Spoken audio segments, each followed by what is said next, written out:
একজন এমন আছে যার এক জোড়া জুতা দিয়ে 5 বছরও চলে যায়, যিনি নতুন করে জুতা কেনার শখ দেখে না, যিনি নতুন কাপড় কেনার ইচ্ছা যার অন্তরে জাগে না, উনি সন্তানদেরকে নতুন নতুন দিতে চায়। অনেক বাবারা আছেন ভিতরের জামাটার মধ্যে গেঞ্জিগুলা ফুটা ফুটা হয়ে গিয়েছে, কিনার তৌফিক থাকলেও কিনতে চায় না, বলে যে 2টা টাকাও যদি জমাতে পারি আমার ছেলে মেয়ের জন্য আমি কিছু ভালো করতে পারবো। এটার নাম বাবা। কথা বলেন ঠিক কিনা? জগৎকে বুঝতে দেয় না, শরীর লোড নেওয়ার ক্ষমতা নাই, তারপরও 50 বস্তা কেজি চাউল এখানে কাঁধের উপর নিয়ে রাখে, রোদের তাপ সহ্য হয় না, শরীর চলে না। যখন শরীর জবাব দিয়ে দেয় তখন মন থেকে শরীরকে শোনায়, তুই যদি থেমে যাস ঘরে তো বাজার যাবে না, তুই যদি থেমে যাস বাসা ভাড়ার বিল তো দেওয়া হবে না, তুই যদি আজকে থেমে যাস সন্তানের মুখে তো খাবার যাবে না। ওই চিন্তা করে করে ওভারলোড নিয়ে যিনি রোদের মধ্যে ঘাম জড়ায় জড়ায় ওভার পরিশ্রম করেন তিনিই আমাদের বাবা। কথা বলেন ঠিক কিনা? বাবাদের কষ্ট দেখা যায়, ওনারা দেখতে দেয়। এখানে অনেক আমার ভাই বোনেরা আছেন, মাইকের আওয়াজ শুনছেন হয়তো, যাদের মনের একটা ধারণা আমার বাবা আমাকে ভালোবাসে না, আমার বাবা আমাকে দেখতে পারে না। মনে রাখবেন ভাইয়েরা, মারা ভালোবাসা দেখাই দিতে পারে, প্রকাশ করে ফেলতে পারে, বাবারা না ওই প্রকাশ করতে পারে না, ওনাদের ভালোবাসা গোপনে গোপনে থাকে। মনে রাখবেন, মা ভালোবেসে জড়ায় ধরে 2 ফোঁটা চোখের পানি ফেললেই আপনি বুঝতে পারছেন মা আপনাকে ভালোবাসে, বুকে রাখে, মা আপনাকে বুকে রাখে, আর বাবা পুরা পরিবারকে আগলায় রাখে। আর একটু জোরে বলেন, আর একটু জোরে বলেন।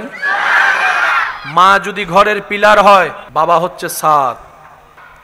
পিলার মা, ছাদ বাবা। মাদের ভালোবাসা মাথায় হাত বুলিয়ে কপালে চুমা দিয়ে প্রকাশ করে, আর বাবাদের ভালোবাসা প্রকাশ হয় শাসন দিয়ে, বকা দিয়ে, মার দিয়ে।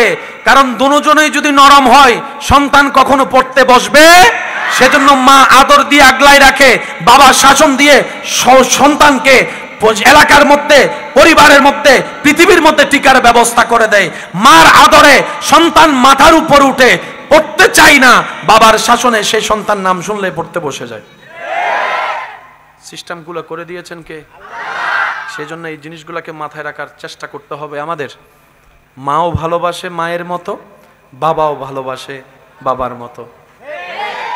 কারোটা দেখা যায়, কারোটা দেখা যায়। আল্লাহ তাআলা আমাদের সবাইকে আপন আপন জায়গায় মা বাবার সেবা করার তৌফিক দান করুক। যাদের মা বাবা এই পৃথিবীতে নেই, তাদের কবরের শান্তিতে থাকার জন্য সন্তানদেরকে ব্যস্ত সময়ের ভিতরে দোয়া করার আল্লাহ ব্যবস্থা করে দিন বলি আমিন। এবার বলেন, আমাদের সবার কোনো এবাদতি নামাজি মানুষ যদি নামাজের উপর অহংকার করে কোনো অন্য মানুষকে নামাজ না পড়ার কারণে অপমান করে, আল্লাহ তাআলা সেই নামাজের নামাজও ক্যান্সেল করে দিবেন। সুবহানাল্লাহ। রব বলে, আমার বান্দা নামাজ পড়লো কি পড়লো না হিসাব আমি আনা নিব। আমার কোনো বান্দা ভালো করলো না খারাপ করলো, মিসকালা যাররা হিসাবটা আমি আহকামুল হাকিমিন আনা নিব। তুই কেন নিতে গেলি? তুই কেন জিজ্ঞেস করতে গেলি? তুই কেন অপমান করতে গেলি? আমি রব সেটা পছন্দ করি না।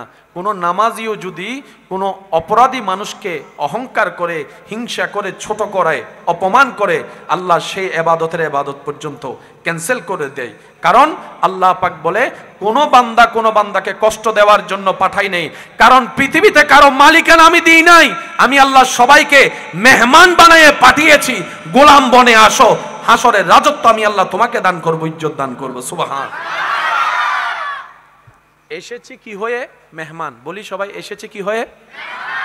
মেহমান কি থাকে না চলে যায়? হকের পথে শরীর থেকে ঝরা ঘাম কখনো বেঈমানি করে না। এটা একদম লিখে রাখবেন মাথা। আপনি যদি ঘাম ঝরাতে পারেন, পরিশ্রম করতে পারেন, এটার বেনিফিট আল্লাহ তাআলা আপনাকে দিবেন দিবেন দিবেন। এটাই রব্বুল আলামিনের ওয়াদা। আর সেটাকে যদি আপনি আখিরাত কেন্দ্রিক করতে পারেন তাহলে ডবল লাভ, দুনিয়াতেও পাবেন আখিরাতেও পাবেন। বলেন সুবহানাল্লাহ। এবার আসুন আমরা জিনিসগুলো একটু বোঝার চেষ্টা করি। একজন মানুষ দুনিয়াতে ভালোভাবে বেঁচে থাকার জন্য সারা শরীরের মধ্যে সবকিছু দরকার আছে না নাই? চলার জন্য পা, ধরার জন্য হাত, দেখার জন্য চোখ, শোনার জন্য কান। কিন্তু বড় চমৎকার বিষয়, এই পৃথিবীতে এমন অনেক মানুষ জীবন চলছে যারা চোখে দেখতে পায় না কিন্তু জীবন চলছে, কানে শুনতে পায় না কিন্তু জীবন থেমে নাই। 2 পা নেই হাঁটার মতো, তারপরও চলছে। ব্যাপার কি? আল্লাহ পা ছাড়া তো চলে না।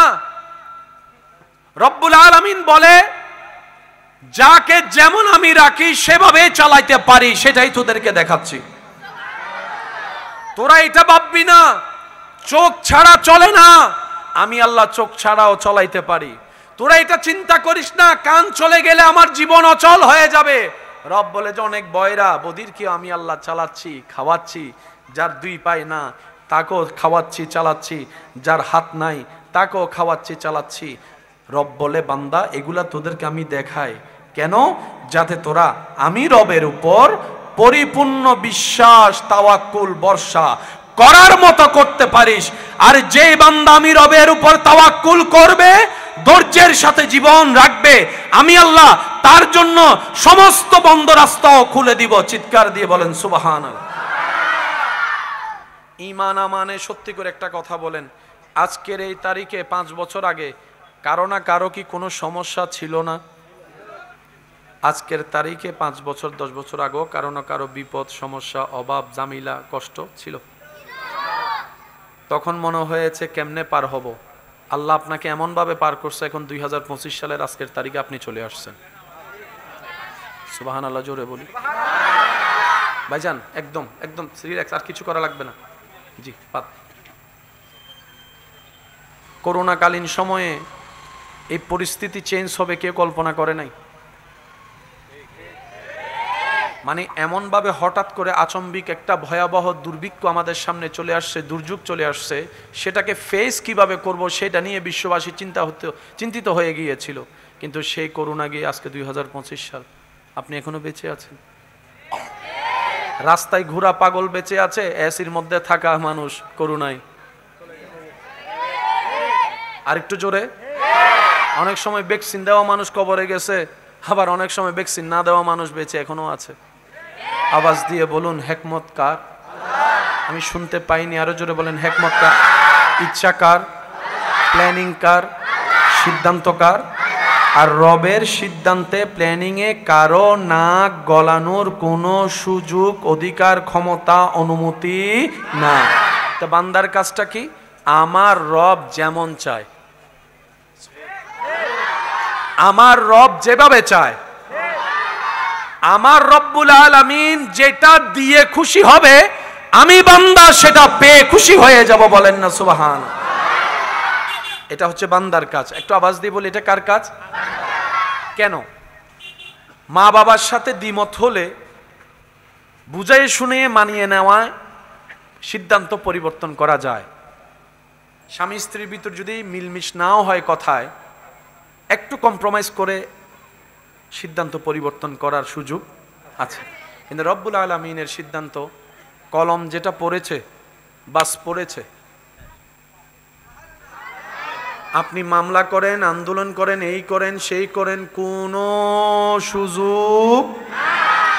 হ্যাঁ, তবে উম্মতে মুহাম্মদী যারা আমরা, নবী রাহমাতুল লিল আলামিনের উম্মত, আমাদের জন্য আল্লাহ এই ক্ষেত্রে একটা সুযোগ দিয়েছেন, অপশন দিয়েছেন। অন্য কোন নবী রাসূলের উম্মতের জন্য এই সুযোগটা তেমন ছিল। এই সুযোগটা, এই আইনটা, এই সংবিধানটা শুধু আমাদের জন্য পাশ হয়েছে। আর সেটা হচ্ছে রব্বুল আলামিন বলে, আমি সেই সিদ্ধান্তকে 2 ভাগে ভাগ করে দিয়েছি। একটা পরিবর্তন করা যাবে না, আরেকটা পরিবর্তনের সুযোগ আমি দিয়ে দিলাম। আল্লাহ কিভাবে করব? রব্বুল আলামিন বলে, এই সিদ্ধান্ত পরিবর্তন হওয়ার জন্য কিছু সুযোগ আমি তোমাদের জন্য করে দিয়েছি। সেটা হচ্ছে আমি রবকে খুশি করতে হবে। আল্লাহ কিভাবে খুশি করব? রব্বুল আলামিন বলে, ইবাদত করে করে আমাকে খুশি করো, আমার থেকে চাইতে থাকো, দোয়া করতে থাকো। সুবহানাল্লাহ। ইবাদত করে করে তুমি দোয়া করতে থাকো। এই দোয়ায় যদি আমি খুশি হই, আমি পরিবর্তন করে দিতে রাজি আছি। তুমি সদকা করো, আমি যদি খুশি হই আমি পরিবর্তন করে দিব। হে আমার বান্দা, তুমি যদি আমল দিয়ে আমি রবকে খুশি করাতে পারো, আমি হাকিম, আমি কাদের, তোমার তকদিরকেও পরিবর্তন করে দিতে রাজি আছি। এই সুযোগটা আমরা পেয়েছি। একটু আলহামদুলিল্লাহ বলা যাবে। এই অপরচুনিটি, এই সুযোগ আল্লাহ দিয়েছেন শুধু স্পেশাল আমাদেরকে। কেন? আমরা শ্রেষ্ঠ নবীর শ্রেষ্ঠ উম্মত। একটু জোরে বলি। নবীদের লিস্টিতে আপনার আমাদের নবীর মতো কেউ নেই। উম্মতের লিস্টিতে আল্লাহর মেহেরবানিতে কুনতুম খায়রা উম্মত বলে রব্বুল আলামিন আমাদেরকে সবার থেকে আলাদা করে দিয়েছেন। সুবহান। মখলুকাতের ভিতর আমরা আশরাফ, আমরা শ্রেষ্ঠ, আবার এদিকে উম্মতের ভিতর আমরা শ্রেষ্ঠ। কিন্তু আফসোস আমাদের জন্য আমরা শ্রেষ্ঠত্বর মূল্যায়নও দিতে জানিনি, আমরা শ্রেষ্ঠত্বের আসন ধরে রাখতেও জানি না। আর যার কারণে আপনি আমি 2 নাম্বার কাজের মধ্যে নিজেকে জড়িয়ে ফেলি, অন্যায় কাজের মধ্যে জড়িয়ে ফেলি। বেয়াদবি তো আমাদের অলংকার নয়, মানুষত্বের অলংকার তো আদব, মানুষত্বের অলংকার তো নম্রতা, ভদ্রতা। মানুষ তো সেজন যাকে দেখলেই শত্রুর মনও গেমে যাবে, আর যদি সে পাথরওয়ালা হয় অন্তত ঘরে গিয়ে হলো মন খারাপ করবে, আমি তার উপর কেন অত্যাচার করলাম। বলেন সুবহান। আমার কথা কি কে কষ্ট নিচ্ছেন? যারা দুনিয়াতে থেকে যাবে না জীবন, তারা না শুনলেও চলবে। আর যারা আমাদের মতো দুনিয়া থেকে একদিন চলে যেতে হবে, তাদেরকে একটু ব্রেক লাগাই শোনা দরকার। কারণ নিজে বাঁচলেই বাপের নাম। বলি সবাই, নিজে বাঁচলে, কষ্ট না হলে একটু সবাই বলি নিজে বাঁচলে। এবার আসেন, আমাদের প্ল্যানিং, আমাদের চিন্তা আলাদা, রব্বুল আলামিনের প্ল্যানিং আলাদা। আচ্ছা বলুন তো, কাটটা হবে? বাস্তবায়ন কাটটা হবে? আর একটু জোরে বলেন। মন কখন খারাপ হয় জানেন? দুশ্চিন্তা কখন হয়? যখন আমাদের সিদ্ধান্তের সাথে আল্লাহর সিদ্ধান্ত মিলে না, আমাদের প্ল্যানিং এর সাথে আল্লাহর প্ল্যানিং মিলে না। কিন্তু আমরা তো জানি হবে তো সেটাই যেটা রব চায়। আপনি ভালো থাকবেন কিভাবে মন খারাপ থেকে? সূত্র একটাই, রব যেটাই চাই সেটাই আপনার চাওয়া বানিয়ে ফেলেন, কাজে কাজ হয়ে যাবে, মনও আর খারাপ হওয়ার সুযোগ হবে না। বলেন না সুবহানাল্লাহ। রব আপনার তকদিরে লিখে রেখেছেন সেই স্ত্রী যার বাড়ি হবে অমুক জায়গায়, আর আপনি এখানে একজনের ডিস্টার্ব করে করে পাগল করে ফেলতেছেন। লাগছেনি ফেস? কিছু কথা বলে না, লাগছেনি ফেস? আল্লাহ আপনার রিজিকের ব্যবস্থা রেখেছেন অমুক জায়গার দোকানে, আপনি আমি বিশার জন্য পাগল হয়ে যাচ্ছি বাইরে, মিলে না। সেজন্য আমরা জানবো কিভাবে, বুঝবো কিভাবে? সেটা হচ্ছে রবের রহমতের উপর ছেড়ে দিতে হবে। আল্লাহ আমার জন্য যেটা ভালো হয় তুমি আমাকে সেটা দান করো, সেটা আসা পর্যন্ত আমাকে ধৈর্য ধারণ করার তৌফিক দান করো। আপনাকে যেতে হবে না, আপনার রবই আপনাকে সেই জায়গা পর্যন্ত পৌঁছাই দিবে যেখানে জন্য আপনার জন্য কল্যাণ বরাদ্দ করা হয়েছে। বলেন না সুবহানাল্লাহ। সত্যি করে বলেন, সবাই কি ব্যবসা করে সফল হতে পেরেছে? সবাই কি বিদেশ করে সফল হতে পেরেছে? সবাই কি চাকরি করে সফল হতে পেরেছে? না। আপনার কাজ কোথায় সেটাকে বের করতে হবে, আর সেটা জানে কে? আপনাকে খুঁজতে হবে।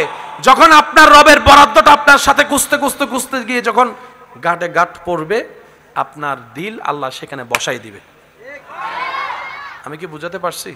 আচ্ছা, ছোটবেলার থেকে কেউ স্বপ্ন নিয়ে বড় হয়েছে যে আমি বড় হয়ে নালা পরিষ্কার করব?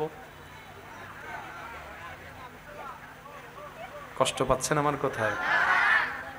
আমি কেন কথাটা বললাম? আমাদের সমাজে নালা পরিষ্কারকারীকে খুব ছোট চোখে দেখা হয়। ওনারা যদি সবাই 2 বছর আন্দোলন করে যে করবই না, আপনি যাবেন কই? বুঝাতে পারছি কথা? বুঝাতে পারছি? যারা ডাস্টবিন পরিষ্কার করে ওনাদের পাশেও কেউ যেতে চায় না, জড়িয়ে ধরা তো অনেক দূরের কথা। ওনারা যদি 2 মাস ডাস্টবিন পরিষ্কার করা বন্ধ করে, আমরা কি করলাম, কি জানে বলে যে মানব বন্ধন আমরা করব না, কি হবে অবস্থা? এবার আমি আপনাদের খেদমতে যেটা নিবেদন করতে চাচ্ছি, আশা করি বোঝার চেষ্টা করব। ছোটবেলার থেকে কেউ মুচি হওয়ার স্বপ্ন দেখে, কিন্তু মানব জীবনে চলার জন্য মুচির দরকার। আমার মুচি ভাইদের দরকার আছে না নাই? নালা পরিষ্কারকারী মানুষের দরকার আছে, আপনার ডাস্টবিন পরিষ্কারকারীর দরকার আছে। কেউ তো ছোট থেকে এই স্বপ্ন নিয়ে বড় হয় নাই, আর কাজটাও তো এত ইজি না। হলো কিভাবে? মাথায় রাখবেন, এই পৃথিবীর সমস্ত সিস্টেম আল্লাহ তাআলা এমন ভাবে সাজিয়ে দিয়েছেন, মানব জাতির কল্যাণের জন্য যত সেক্টরে যা দরকার আল্লাহ কিছু কিছু মানুষের অন্তরে সেই কাজের প্রতি ভালোবাসা সৃষ্টি করে দিয়েছেন। সুবহান। এটা হিকমত কার? আওয়াজ দিয়ে বলেন হিকমত কার? আরো জোরে বলেন হিকমত কার? আল্লাহ বলে যে আমি চালাচ্ছি, তুই তো পুতুল মাত্র। আমি খাওয়াচ্ছি, আমি রাজ্জাক, তুই তো আনস মাত্র। এবার বলেন, এই পৃথিবীতে এই পৃথিবীতে আমরা যারা আছি সবাই এক সমান। সবাই কি শ্রেষ্ঠ কারা? মনে রাখবেন, শুধু মুমিন। মুমিনদের মর্যাদা, শান, মান, ইজ্জত একটু বেশি। আমরা এক সমান। বলেন, বেনামাজি আর নামাজি কি কখনো এক সমান হতে পারে? ভালো আর খারাপ কি এক হতে পারে? ভদ্র আর অভদ্র কি এক হতে পারে? মুমিনরা পৃথিবীর মধ্যে আমাদের ভিতরে শ্রেষ্ঠ, যাদের ভিতরে ঈমানের নূর আছে, যাদের কর্ম দিয়ে সেটা প্রকাশিত হয়। আমরা কোন কোন জায়গায় নিজের ক্ষতি করে ফেলছি, এগুলা যদি আইডেন্টিফাই না হয়, ওষুধ কোথায় দিব? আগে রোগ ধরা লাগবে না? বলেন না, আগে রোগ ধরা লাগবে না? আমাদের নামাজগুলা কেন আমাদের কাজে আসছে না? এই জায়গাগুলোকে আগে একটু চিহ্নিত করতে হবে তো। তারপরে দেখবেন আপনার একটা সিজদাও অনেক বড় পাহাড়ে সওয়াব হয়ে গিয়েছে। সুবহানাল্লাহ জোরে বলি, আর একটু মহাব্বতের আওয়াজে বলি মাশাআল্লাহ। আসুন, আল্লাহ অহংকারকারীকে পছন্দ করে। অহংকার কাকে বলে? এক কথায় বুঝবেন, অন্যকে ছোট মনে হওয়া, সে জায়গায় নিজেকে দামি মনে হওয়া, এটার নাম অহংকার। আত্মমর্যাদা, আত্মসম্মান আর অহংকার এক জিনিস নয়। ইসলাম বলে আত্মসম্মানও থাকতে হবে, অহংকারও করা যাবে না। ও ইসলাম, দুইটাকে সমন্বয় আমি কিভাবে করব? বলে যে তুমি অহংকার কখন করবা? যখন তোমার মনে হবে এগুলো আমার, এগুলো আমার, এগুলো আমার, তখন তোমার নিজের ভিতরে অহংকার আসবে। তাই তুমি একটা কাজ করবা, যখনই তোমার কেউ প্রশংসা করবে তখনই তুমি বলবা আমি ছোট মানুষ, আমার কিচ্ছু নাই, সব আমার রব দান করেছেন, আমার রব আমাকে ভিক্ষা দিয়েছেন, আমার রব আমাকে ভিক্ষা দিয়েছেন, আমি মালিক হওয়ার যোগ্য নই, কিন্তু রব দয়া করে আমাকে মালিকের চেয়ারে বসিয়েছেন, কিন্তু এটা আমার নয়, আমার রবের দান। সুবহানাল্লাহ।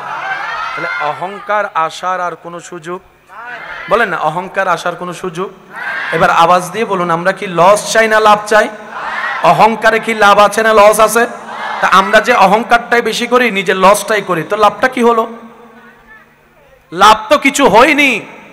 করলাম, যদি বেনিফিট না পায় তাহলে আমি ব্যবসাটা করে লাভ কি? দোকানটা দিয়ে লাভ কি? পরিশ্রমটা করে লাভ কি? এতটুক বুঝতে আমাদের আছে। মনে রাখবেন, অহংকার যেই করুক নিচের দিকে যাবেই যাবেই যাবে। শুকরিয়া যেই করুক উপরের দিকে যাবেই যাবেই যাবে। এটা একজনের জন্য না, এটা সবার জন্য নিয়মে কি? এখন আমরা কি নিচে যেতে চাই না উপরে? উপরে যাওয়ার সিঁড়ির নাম হচ্ছে শুকরিয়া, নিচে যাওয়ার সিঁড়ির নাম হচ্ছে অহংকার। কোনটা নেওয়া দরকার? বলেন কোনটা কোনটা? আরো জোরে বলেন কোনটা? শুকরিয়া কার দরবারে করব? কি বলে করব? সবাই বলেন, কি বলে করব? কি বলে করব? তা আলহামদুলিল্লাহ কি রোগের ওষুধ? অহংকার যাওয়ার ওষুধ। তাহলে আপনি যখন আলহামদুলিল্লাহ বলা অভ্যাস করবেন, অহংকার অন্তরে জায়গা পাবে না। আবার অন্যদিকে আল্লাহর আরেকটা নিয়ামত আপনার জন্য বরাদ্দ হয়ে যাবে, লা ইন শাকারতুম লা আযীদান্নাকুম। অল্প পেয়ে শুকরিয়া যে করবে, আমি আল্লাহ ওয়াদা করলাম তার কল্পনার চাইতে তাকে আরো বাড়াই দিব, বাড়াই দিব, বাড়াই দিব। সুবহান। এবার বলেন, লাভ কোন দিকে? অহংকারে না শুকরিয়ায়? যাওয়া দরকার কোন দিকে? এতদিন গেছি কোন দিকে? যেটা সত্য সেটা বলি, এতদিন গেছি কোন দিকে? যার কারণে লস দুনিয়াতেও পাইছি, আখিরাতেও লস। আর আমরা লস চাই, আমরা লাভে থাকতে চাই। কথা বলেন ঠিক কি না? দ্বিতীয় নম্বর মনে রাখবেন, হিংসা। কি? এই হিংসা হচ্ছে আমাদের সমাজের সবচাইতে মহারোগের একটা রোগ। যত মামলা আছে 99% মামলার পিছনে হয়তো রাগ পাবেন, না হয় হিংসা পাবেন। বেশিরভাগ মামলার বললাম পিছনে দুইটা কারণ, হয়তো রাগ না হয় হিংসা। বেশিরভাগ খুনের পিছনে হয়তো রাগ নয়তো হিংসা। বেশিরভাগ কুফরি কাজের মধ্যে হয়তো রাগ নয়তো হিংসা। সমস্ত জামিলার প্রধান দুইটা, হয়তো রাগ না হয় হিংসা। এই দুইটা কি আমাদের সমাজকে ভালো রাখছে? পরিবার ভালো রাখছে? আজকে দুই ভাই এক জায়গায় বসে ভাত খেতে পারে না। একটু জোরে বলি, হয়তো রাগের কারণে না হয় হিংসার কারণে। আজকে একই বংশের একই রক্তের দুই পরিবার এক জায়গায় একজন আরেকজনকে দেখতে পারে, বিয়ের অনুষ্ঠানও দাওয়াত দেয়, হয়তো খেয়াল করে দেখবেন রাগ আছে, না হয় হিংসা আছে। কথা বলেন ঠিক কিনা? এই দুইটা জিনিস, হিংসা অহংকার রাগ, আসে কার থেকে? ফেরেশতা থেকে না শয়তান থেকে? শয়তানকে আমাদেরকে উপরের দিকে দেয় নাকি নিচের দিকে নেয়? জান্নাতে নেয় না জাহান্নামে নেয়? তাহলে আমরা আমাদেরকে বাঁচানোর জন্য শয়তানের প্রোডাক্টকে ক্যান্সেল করতে হবে, কিন্তু শয়তানের প্রোডাক্ট ক্যান্সেল করার মতো রাস্তা তো কোনো কিছু আমাদের নাই। সেজন্য রব্বুল আলামিন কত সুন্দর সিস্টেম করে দিয়েছেন, দেখেন সুবহানাল্লাহ। শয়তান আমাদেরকে কোথায় নিতে চাচ্ছে? আমাদের যেতে যাওয়া দরকার। তো শয়তানকে বের করব কিভাবে? রব বলে যে তুই পারবি না, তাহলে আমি যাব কিভাবে? রব বলে যে তুই চেষ্টা কর, চেষ্টা কর, চেষ্টা কর। আর এদিকে একটা কাজ কর। আল্লাহ কি করব? রব বলে যে তুই বল আউযু বিল্লাহি মিনাশ শাইতানির রাজিম। প্লাসে প্লাসে প্লাস, প্লাসে মাইনাসে, আবার মাইনাসে মাইনাসে প্লাস হয়। যখন প্লাস আর মাইনাস হবে তখন অঙ্ক কি দাঁড়াবে? মাইনাস। প্লাসে মাইনাসে, বলেন প্লাসে মাইনাসে। এবার আমি আপনাদেরকে বলবো, আপনারা কি প্লাস বলবেন নাকি মাইনাস বলবেন সেটা আপনাদের সিদ্ধান্ত। কোরআন তেলাওয়াত বলেন, বলেন বলেন বলেন, সবাই মিলে বলেন। কোরআন তেলাওয়াত, আজান দেওয়া, নামাজ পড়া, নফল পড়া, জিকির করা, দান করা, সদকা দেওয়া, হজ করা, যাকাত দেওয়া, মা বাবার সেবা করা, জিকির করা, নফল রোজা রাখা, তাহাজ্জুদ পড়া, প্লাস। অহংকার করা, হিংসা করা, আমিত্ব দেখানো, লোভ করা, মানুষের নামে গীবত করা, আর একটু আস্তে, মানুষের জায়গা দখল করা, এক সপ্তাহের জন্য টাকা নিয়ে 10 বছরের টাকা না দেওয়া, বাকি খাওয়ার সময় আগে থেকে বাকি দেওয়ার সময় আর খুঁজে না পাওয়া, মানুষকে নামে অশ্লীল কথা বলা, গালাগালি করা, নেশা করা, মদ খাওয়া, জুয়া খেলা, আরো জোরে বলেন, আরো জোরে বলেন, আরো জোরে বলেন, ইফটিজিং করা, জেনা করা, বেয়াদবি করা। আমাদের ভিতরে এগুলো আছে না নাই? এবার প্লাসে মাইনাসে।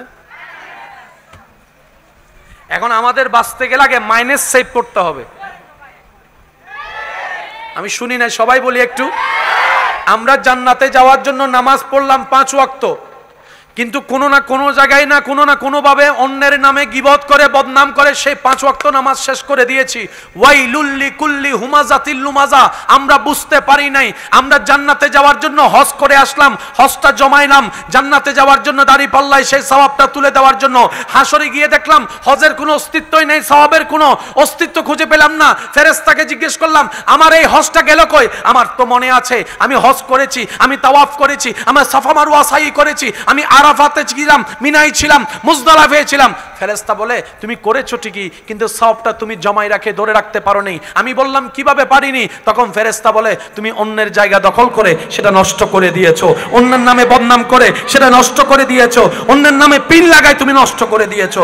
এদিকে প্লাস দিলাম, ওদিকে মাইনাস করলাম। টোটাল হিসাব, টোটাল হিসাব। এবার বলেন জান্নাতে কে যাবেন? তাহলে জান্নাতে যাওয়ার কারো সুযোগ। তাহলে আমাদের কি প্লাস যেরকম বাড়ানো দরকার, মাইনাসও সেরকম সেভ করা দরকার। এই জিনিসটা না করার কারণে আমরা বারবার লাভ করতে গিয়ে লসে চলে যাচ্ছি। আল্লাহ তাআলা আমাদের সবাইকে একটু বুঝে শুনে চলার তৌফিক দান করুন। আর একটু জোরে। এখন এগুলা থেকে বাঁচার ইচ্ছা দরকার আছে কি নাই? যেহেতু বাঁচার ইচ্ছা আছে, মনে রাখবেন সমস্যা যেখানে সমাধানও সেখানে। এবার আমাদের সবার চাওয়া কোথায় যাওয়া? জান্নাতে। একটু আওয়াজ দিয়ে বলুন তো কোথায়? সবার ইচ্ছা আছে তো ইনশাআল্লাহ? আল্লাহ আমাদেরকে কবুল করুক।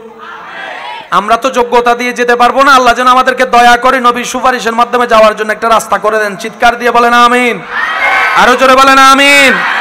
এবার সেই নবী রাহমাতুল লিল আলামিন আমাদেরকে পরামর্শ দিচ্ছেন, উম্মত তুমি আমাকে 2টা জিনিসের হেফাজতের আমানত দাও, 2টা জিনিস হেফাজত করবা বলে ওয়াদা করো, আমি মুস্তাফা তোমার সাথে জান্নাতের ওয়াদা করে ফেললাম। কয়টা জিনিস? একটা আওয়াজ দিয়ে বলেন কয়টা? তাহলে আমাদের জন্য কঠিন কিছু দেয় নাই, সহজ। এতগুলা বিষয় থাকতে মাত্র কয়টা জিনিসের সেভ চেয়েছেন? নবী রাহমাতুল লিল আলামিন বলে উম্মত তুমি আমাকে কথা দাও, তুমি অন্যায় কাজে তোমার লজ্জাস্থান ইউজ করবা না, তুমি তোমার মুখকে অহেতুক ইউজ করবা না। এই দুইটা জিনিস তুমি সেভ করে রাখার চেষ্টা করবা, আমি আমার আল্লাহ থেকে বলে তোমাকে জান্নাতে একটা ঘর নিয়ে দিব। ভাইয়া কয়টা জিনিস? একটু সবাই বলি কয়টা? একটা লজ্জাস্থানের হেফাজত আর একটা মুখের হেফাজত। এবার লজ্জাস্থানও কাজ করে, মুখও কাজ করে অনিয়ন্ত্রিতভাবে। যে জায়গায় ঝামেলা সেটার নাম হচ্ছে মন। মুখ আগে লড়ে না মন আগে লড়ে? আমি শুনি নাই। মুখ আগে লড়ে নাকি মন আগে লড়ে? মুখের রাগ বড়ে প্রকাশ হয় পড়ে, কিন্তু মনের মধ্যে গুতাই আগে তোরে হইলে আজকে আমি কি যে করি। আওয়াজ দেন, আওয়াজ দেন, আওয়াজ দেন। খারাপ কাজ করে পড়ে, মনের মধ্যে কুমন্ত্রণা আসে আগে। এবার আওয়াজ দিয়ে বলেন, মুখ সারা শরীরের সমস্ত কিছু লড়ে, মেইন জায়গা কি? মন। বলেন মেইন জায়গা কি? আরো জোরে বলেন, আমাদের মেইন জায়গা কি? এই মনটা আছে কোথায়? পিঠের মধ্যে না সিনার মধ্যে? এই সিনার জায়গাটার মধ্যে যে মনটা আছে, মন নামে এক দামিঘর। এই দাবিঘরের মালিক কে? এখানে কাকে রাখা দরকার? আরো জোরে বলেন কাকে? কিন্তু রাখছি কাকে? রাখছি কাকে? রাখছি কাকে? ঢুকতে দিছি কাকে? এই ভুল করছি, আমাদের জীবনের মারাত্মক ভুল এই জায়গায়। যেটা রবের জন্য বরাদ্দ সেটা আমরা শয়তানকে দিয়ে দিয়েছি, যার কারণে শয়তানই নিয়ন্ত্রণ করে। রাগ শয়তান দেয়, অহংকার শয়তান দেয়, লোভ শয়তান দেয়, আমিত্ব শয়তান দেয়, আপনার ক্ষোভ শয়তান দেয়, সমস্ত নোংরা কাজ শয়তান দেয়, অশ্লীল কাজ শয়তান দেয়। শয়তান আমাদেরকে দিয়ে করায়। এবার আমরা যখন শয়তানের দেওয়া রাগ ব্যবহার করি, নিজের আপন মায়ের ভাইয়ের সাথে সম্পর্ক নষ্ট হয়ে যায়। নিজের ঘরের বউকে তালাক দিয়ে ডিভোর্স দিয়ে দিয়ে কথা বলেন, ঠিক কিনা? দিছেতে নিছি আমি, লস আমার। আমি কি বুঝাতে পারছি কথা? এবার শয়তানকে যদি আপনি বলেন, আপনার ভাইকে যদি বলেন, ভাই আমার কোনো দোষ নাই, সব শয়তানের দোষ, শয়তানে বলবে আর কি দোষ? তুই বেড়াই তো আমার রাগটা দিছস বলে আমি বাইরে মারছি, তুই রাগ না দিলে কি আমি নিতাম? তখন শয়তানে বলে যে তোরে বানাইছে কে? আমরা বললাম আল্লাহ। শয়তানে বলে তোরে খাওয়াই কে? আমরা বললাম আল্লাহ। তুই কার জমিনে আসস? আল্লাহর জমিনে আসি। তোর সব কিছু দেয় কে? আল্লাহ। এবার শয়তান বলে সব তোরা আল্লাহ দেয়, তুই আমারটা নিলি কেন? আমি কি বুঝাতে পারছি? শয়তান যে আমাদের বন্ধু না, আমি দিছি স্বীকার করবে, সে পাবলিক না, সে দেয়ও আবার অস্বীকারও করে। আপনারা বাজাই দিবে, এখানেও বাজায়, হাঁসরও বাজাবে। আপনি রাগ করে অন্যের নাক ফাটায় রক্ত বের করছেন, পুলিশ এসে আইন এসে ওই শয়তানকে অ্যারেস্ট করবে না, আপনারা করবে। পুলিশকে যদি বলেন রাগ তো শয়তানে দিছে, পুলিশে বলবে তুই নিছস কেন, নিছস কেন? তো সে আমাদের অনেক কিছুই দিবে, কিন্তু আমাদের নেওয়া যাবে। নিলে লস কাদের? একটু বলি বলি বলি, লস কাদের? দুনিয়াতেও লস, আখিরাতেও লস, বাহিরেও লস, ভিতরেও লস। আরো জোরে জোরে, ঘরের বাহিরেও লস, ঘরের ভিতরেও লস, শরীরের বাহিরেও লস, শরীরের ভিতরেও লস। আমি কি বুঝাতে পেরেছি কথা? যারা যারা কথা বুঝতে পেরেছি একবার বলি মারহাবা। প্লাসে প্লাসে, ভুলে গেলে হবে না, প্লাসে প্লাসে প্লাস, প্লাসে মাইনাসে। আমরা আছি কোনটাতে? প্লাসে মাইনাসে মাইনাস। যার কারণে আমাদের ইন্টারনাল এক্সটার্নাল সব কিছু, বলেন না সব কিছু। আপনি কখনো একবার ভেবে দেখেছেন আপনার থেকে জন্ম নেওয়া ছেলে মেয়ে যে আপনার কথা শুনে না? বাহিরের মানুষ শুনে না, মনকে বুঝ দিলাম সে তো বাহিরের। একটু কথা বলি ভাই, বাহিরের সাথে আমাদের মিলে না, বুঝলাম সে আমাদের কেউই না। তাহলে প্রশ্ন তো থেকে যায়, ঘরের গুলার সাথেও তো মিলে না, অন্য রক্তের সাথেও আমাদের মিলে না, মানলাম অন্য রক্তের মানুষ, নিজের রক্তের সাথেও তো এক টেবিলে বসে ভাত খাইতে পারি না। আচ্ছা, একই রক্তের 10টা পরিবার, তাদের সাথে মিলে না, বুঝলাম। নিজের ঘরের মানুষের সাথেও তো মিলে না, বউয়ের সাথেও মিলে না, জামাইয়ের সাথেও মিলে না, স্বামীও মিলে না, স্ত্রী মিলে না, ছেলেও মিলে না, মেয়েও মিলে না। মিলটা কোথায়? একটু মনোযোগ। সংসার আমরাও করছি, আল্লাহ ওয়ালারাও সংসার করেছেন, করছেন। আমরা যেটাই ব্যর্থ, ওনারা সেটাই এমন সাকসেস হয়েছেন। আল্লাহ ওয়ালা নিজের পরিবারকে রেখে দিনের রাস্তায় বের হয়েছেন, অনেক মাস পরে আসার পরও দেখে ওনার স্ত্রী পরিবার যেভাবে রেখে গিয়েছেন সেভাবে নিরাপদে আছে। বলেন সুবহানাল্লাহ। এত বছর পরে আসার পরে স্ত্রী যেখানে আপনার আমার বিরোধিতা করার কথা, রাগ দেখানোর কথা, সে জায়গায় ওই আল্লাহ ওয়ালার স্ত্রী ওনার জন্য পা ধোয়ার জন্য পানির ব্যবস্থা করছেন। এটা কিভাবে সম্ভব? মাথায় রাখবেন, আমরা যদি মূল ঠিক রেখে সব করি, সব সুন্দর হয়ে যাবে। আমাদের মূলটা হচ্ছে রব্বুল আলামিন। সুবহানাল্লাহ বলি।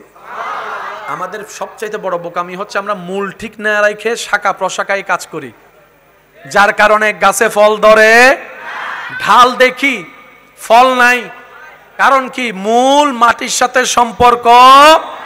আপনার যেভাবে জীবন চলার আপনি চলুন, আপনার আমার কাজ শুধু একটাই, রবের রহমতের ছায়াতলে থাকা। সুবহানাল্লাহ একটু জোরে বলি। যদি রবের রহমতের ছায়াতলে থাকা যায়, বিশ্বাস করুন আপনি গাছতলায় বসেও সেই শান্তিটা পাবেন যেটা অন্যরা রাজপ্রাসাদে থেকেও পায়। হুয়াল্লাযী আনজালাস সাকিনাতা ফি কুলুবিল মুমিনিন, এটাই রব্বুল আলামিনের ওয়াদা। চিৎকার দিয়ে বলেন সুবহানাল্লাহ। আমরা কি চাই আসলে আমরা কেউ জানি? বলেন না, আমরা আসলে কি চাই আমরা কেউ জানি? আজকে যেটাতে খুশি, যেটা না পেলে দুঃখী, পাওয়ার পরে সেটা নিয়ে আর সুখী হয় না। অনেকে পছন্দ করে দুনিয়া সমাজ পরিবারের সাথে ঝগড়া করে বিয়ে করে 6 মাস পর বলে যার সংসার ভাল লাগে না। বলেন না, বলেন না। একটা আইফোনের জন্য মা বাবার সাথে ঝগড়া করে বাদ পর্যন্ত বন্ধ করে দিয়েছে। মা বাবা কষ্ট করে ধার করে এই করে সে করে আইফোন কিনে নিছে, 6 মাস পর আইফোনটা সাইলেন্ট করে ফালাই রাখছে। আমরা আসলে কি যে চাই? আমরা বলি, সবাই বলি, আমরা আসলে কি পাইলে যে খুশি হব আমরা কেউ নিজেরাও জানি। কিছুক্ষণ মনে হয় এটা পেলে খুশি, কিছুক্ষণ মনে হয় এটা পেলে খুশি, কিছুক্ষণ মনে হয় অন্যরে ল্যাংবারিয়ান ফালাই দিলে খুশি। আসলে আমাদের খুশি এগুলাতে নাই, আমাদের খুশি এক জায়গায়, রব খুশি, আমরা খুশি। আরেকটু আস্তে, আরেকটু ছোট করে। রব খুশি, সৃষ্টি খুশি, রহমান খুশি, বান্দা খুশি। রবে খুশি রাখায় বান্দার কাজ, এছাড়া আর কোনো কাজ। তো খুশি রাখার জন্য কিছু কাজের দরকার, নিয়মের দরকার আছে না? বলেন না ভাইয়া, নিয়মের দরকার আছে না? এই নিয়মগুলাকে যেখানে রাখা হয়েছে সেটাই হচ্ছে কোরআন হাদিস, থিওরিক্যাল। আর সেই নিয়মগুলাকে প্র্যাকটিক্যাল দেখানোর জন্য আল্লাহ যাকে পাঠিয়েছেন তিনি হচ্ছেন নবী রাহমাতুল লিল আলামিন। আল্লাহ তাআলা আমাদের সবাইকে বুঝার তৌফিক দান করবে। তবে আমার ভালোবাসার মানুষ যারা আছেন, যারা নিজেদের মনের সৌন্দর্যতার কারণে আমার মতো অদম অযোগ্যকে নিজের মনের মতো দামি করে একটুখানি জায়গা দিয়েছেন, আমি আমার সেই সমস্ত ভাই এবং বোনদের কাছে আবদার করে একটা কথা বলতে চাই। সফলতার হাজারটা মাধ্যম আছে, তবে সবচাইতে উত্তম মাধ্যমের একটা মাধ্যম হচ্ছে, বলেন বলেন, মুখ। মুখ। বান্দা উত্তর দিয়ে দিলে রব উত্তর দেয় না। আপনি চুপ থাকলে আপনার পক্ষ হয়ে রবের পক্ষ থেকে ফেরেশতা এসে উত্তর দিবে। আমরা সবসময় উত্তর দিয়ে জিততে চাই, সেজন্য বারবার হেরে যাই। কথা বলেন, কথা বলেন, কথা বলেন। আমরা বারবার উত্তর দিয়ে অন্যকে হারিয়ে নিজে উপরে থাকতে চাই, যার কারণে আপনার আমার অবস্থান এমন সময় হয় মানুষের পায়ের তলায় চলে যায়। কিন্তু যারা রবের জন্য নিজেকে সবর ধরে, মুখ বন্ধ রাখে, উত্তর দেওয়ার ক্ষমতা থাকার পরে উত্তর দেয় না, কাউকে লাঞ্ছিত করে না, নিজের ইজ্জতের চাইতে অন্যের ইজ্জতকে বেশি হেফাজত করে, সম্মান দেয়, আল্লাহ তাআলা ওয়া তুইজ্জু মান তাশাওয়ালা, তাকে এমন এমন জায়গা থেকে সম্মানের ব্যবস্থা করে দেয়, সে বান্দা পেতেই থাকে আর অবাক হতেই থাকে। বলেন সুবহানাল্লাহ। দ্বিতীয় নম্বর, দুনিয়া উল্টাই যাক, রবের দরবারে সিজদা দেওয়া বন্ধ করা যাবে না। 5 মিনিট আগে দেন আর 5 মিনিট পরে দেন, সিজদা দেওয়া বন্ধ করা। একটু বলি, আরো জোরে বলি, রবের দরবারে সিজদা দেওয়া বন্ধ করা যাবে, কারণ এটা এমন এক আলিশান মহান দরবার যেখানে ঝুঁকলেই দাম বাড়ে যায়, যেখানে কপাল লাগলেই মর্যাদা বেড়ে যায়। যত ঝুঁকবেন হৃদয় থেকে কপাল দিয়ে, তত আপনার মর্যাদা বাড়িয়ে দিবেন কে? আর একটু জোরে বলেন, বাড়িয়ে দিবেন কে? আর ইজ্জত যদি রব বাড়িয়ে দেয়, পৃথিবীর কারো পক্ষে সেটা টেনে নামানো সম্ভব